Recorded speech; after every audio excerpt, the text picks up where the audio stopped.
స్వీట్లు చాక్లెట్లు తింటే పుచ్చు ఎలా వస్తుంది, మనకి పుచ్చు ఎలా వస్తుంది తెలిసిందంటే దాన్ని నివారించుకునే పద్ధతి అనేది ఈజీగా అర్థమవుతుంది. ముఖ్యంగా పుచ్చు రావడానికి మూడు అంశాలు అవసరం. మొదటిది బ్యాక్టీరియా అంటే క్రిములు, రెండోది హోస్ట్ పన్ను ఉంటేనే పుచ్చు వస్తుంది, మూడవది మనం తినే ఆహారం. సో మనం తినే ఆహారం పన్ను పైన అతుక్కొని ఈ బ్యాక్టీరియా క్రిములు అనేది దానిపైన యాక్ట్ చేసి ఈ యాసిడ్స్ రిలీజ్ చేసి ఈ యాసిడ్స్ అనేవి పంటి పొరని మెత్తపరిచి పుచ్చుకు కారణమవుతుంది. సో ఇప్పుడు దీన్ని ఎలా నివారించుకోవాలో తెలుసుకుందాం. ఎన్నిసార్లు మనం స్వీట్లు చాక్లెట్లు తిన్నాము అని. ఇప్పుడు 4 స్వీట్లు ఉన్నాయి, 4 స్వీట్లు 4 సార్లు తిన్నామంటే 4 ఎక్స్పోజర్స్ అవుతుంది, 4 సార్లు నోటి మీద దాడి జరుగుతుంది పన్ను మీద. 4 చాక్లెట్స్ ఒకేసారి తిన్నామనుకోండి ఒక్క టైమే ఉంటుంది.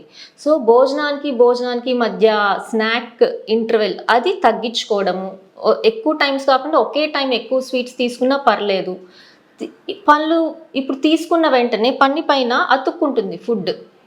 సో పుక్కిలించేయడం మంచిది, నోట్లో నీళ్లు వేసుకొనైనా పుక్కిలించవచ్చు, లేదా 1 నిమిషం పళ్ళు తోముకుంటే ఇంకా మంచిది. ప్రతిసారి మనం బ్రష్ చేయడం కుదరదు కాబట్టి స్వీట్స్ స్నాక్స్ తిన్నప్పుడు నోట్లో వాటర్ వేసుకొని పుక్కిలించామంటే అది నివారించవచ్చు, పుచ్చు రావడాన్ని నివారించవచ్చు.